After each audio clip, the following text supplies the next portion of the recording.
आज मैं आपको एक सत्य घटना, एक सत्य कहानी सुनाने जा रही हूँ।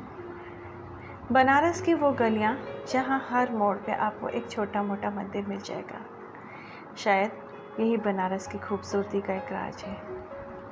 हर पल उस छोटे बड़े मंदिर में आती घंटियों की आवाज़ें मन को कितना सुकून देती हैं। बनारस की इन्हीं गलियों में एक राम जानकी मंदिर है, जिसकी देखरेख मंदिर के पुजारी पंडित रामनारायण मिश्र के हाथों में थी। मिश्र जी भी अपनी पूरी ज़िंदगी इस राम मंदिर जानकी मंदिर को समर्पित कर चुके थे।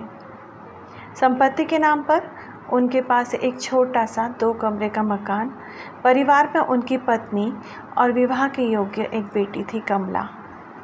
मंदिर में जो भी दान आता वही पंडित जी और उनके परिवार के गुजारे का साधन था। बेटी विवाह योग्य हो गई थी और पंडित जी ने हर मुकम्मल कोशिश की जो शायद हर बेटी का पिता करता है, पर वही दान दहेज पे आके बात रुक जाती। पंडित जी अब निराश हो चुके थे, सारे प्रयास करके हार चुके थे। एक दिन मंदिर में दोपहर के समय जब भीड़ न के बराबर होती है, उसी समय चुपचाप राम सीता की प्रतिमा के सामने आंखें बंद किए अपनी बेटी के भविष्य के बारे में सोचते हुए उनकी आंखों से आंसू बहे जा रहे थे। तभी उनके कानों में एक आवाज़ आई, नमस्कार पंडित जी। झटके से आंखें खोली तो देखा सामने एक बुजुर्ग दंपति हाथ जोड़े खड़े थे। पंडित जी भी बैठने का आग्रह किया। पंडित जी ने गौर किया कि वो वृद्ध दंपति देखने में किसी अच्छे घर के लग रहे थे। दोनों के चेहरे पे एक सुंदर सी आभा झलक रही थी। पंडित जी, आपसे एक ज़रूरी बात करनी है। वृद्ध पुरुष की आवाज़ सुन के पंडित जी की तंत्रा टूटी। हाँ कहिए श्रीमान, पंडित जी ने कहा। उस वृद्ध आदमी ने कहा, पंडित जी, मेरा नाम विश्वंभर नाथ है। हम गुजरात से काशी दर्शन को आए हैं। हम निसंतान हैं और बहुत जगह हमने मन्नतें मांगी, पर हमारे भाग्य में पुत्र या पुत्री का सुख तो जैसे लिखा ही नहीं था। बहुत सालों से हमने एक मन्नत मांगी हुई है कि एक गरीब कन्या का विवाह कराना है, कन्यादान करना है हम दोनों को, तभी इस जीवन को कोई सार्थक पड़ाव मिलेगा। वृद्ध दंपति की बातों को सुनकर पंडित जी मन ही मन इतना खुश हुए जा रहे थे जैसे स्वयं भगवान ने ही उनकी इच्छा पूरी करने को किसी को भेज दिया हो। आप किसी कन्या को जानते हैं पंडित जी, जो विवाह योग्य हो पर उसका विवाह न हो पा रहा हो? हम हर तरह के दान दहेज देंगे, उसके लिए एक सुयोग्य वर भी है, वृद्ध महिला ने कहा। पंडित जी ने बिना एक पल गवाए अपनी बेटी के बारे में सब कुछ विस्तार से बता दिया।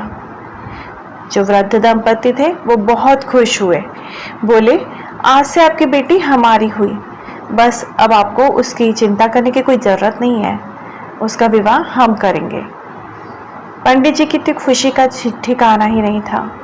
उनकी मनचाही इच्छा जैसे पूरी हो गई हो। विश्वंभर नाथ ने उन्हें एक विजिटिंग कार्ड दिया और बोला, बनारस में ये लड़का है, ये मेरे पिता के ऑफिस का पता है, आप जाइए, ये मेरे रिश्ते में साड़ू लगते हैं, बस आप जाइए और मेरे बारे में कुछ न बताइएगा, मैं बीच में नहीं आना चाहता, आप जाइए और खुद से बात करिए। पंडित जी पहले तो घबराए और बोले, मैं कैसे बात करूं, न जान न पहचान, कहीं उन्होंने मना कर दिया इस रिश्ते के लिए तो?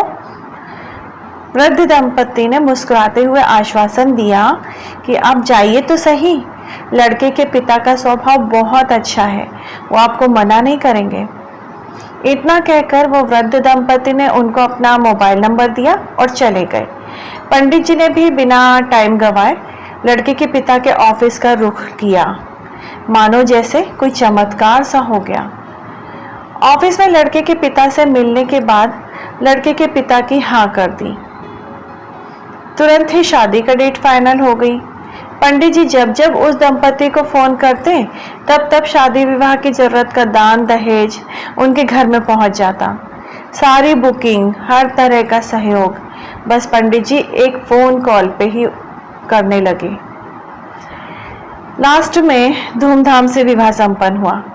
पंडित जी की लड़की कमला विदा होकर अपने ससुराल चली गई। पंडित जी ने राहत की सांस ली। पंडित जी अगले दिन मंदिर में बैठे उस वृद्ध दंपति के बारे में सोच रहे थे कि कौन थे वो दंपति जिन्होंने मेरी बेटी को अपना समझा, बस एक ही बार मुझसे मिले और मेरी सारी परेशानी दूर कर दी। यही सोचते सोचते पंडित जी ने उनको फ़ोन लगाया। उनका फ़ोन स्विच ऑफ बता रहा था। पंडित जी का दिल जोर जोर से धड़कने लगा। उन्होंने मन ही मन तय किया कि 1-2 दिन और फ़ोन करूँगा, नहीं तो बात अगर नहीं हो पा रही है तो जो अपने समधी जी हैं उनसे जाके पूछूंगा। लास्ट में लगातार 3 दिन फ़ोन करने के बाद भी विश्वंभर नाथ जी का फ़ोन नहीं लगा, तो उन्होंने तुरंत अपने समधी जी को फ़ोन मिलाया। ये क्या? फ़ोन पे बात करने के बाद पंडित जी की आंखों से झरझर आंसू बहने लगे। पंडित जी के समधी जी का दूर दूर तक विश्वंभर नाथ नाम का कोई भी सगा संबंधी और ना ही कोई मित्र था। पंडित जी आंखों में आंसू लिए मंदिर में प्रभु श्री राम के सामने हाथ जोड़कर खड़े हो गए और रोते हुए बोले, मुझे अब पता चला प्रभु, वो विश्वंभर नाथ और कोई नहीं, आप ही थे। वो वृद्धा जानकी माता थी। आपसे मेरा और मेरी बेटी का कष्ट नहीं देखा गया ना। दुनिया इस बात को माने या ना माने, पर आप ही आकर मुझसे बातें करके मेरे दुख को हरे प्रभु। राम जानकी की प्रतिमा जैसे मुस्कुराते हुए अपने भक्त पंडित को बस देखे जा रही थी। तो भगवान पर हमेशा विश्वास रखना चाहिए, वो हमेशा आपकी मदद करते हैं। तो आइए हम सब मिलकर बोलते हैं, भगवान श्री राम, जानकी माता की जय। आपको मेरी ये कहानी कैसी लगी? ये कहानी नहीं है, ये एक सत्य घटना है। Please like and subscribe my channel. Thank you.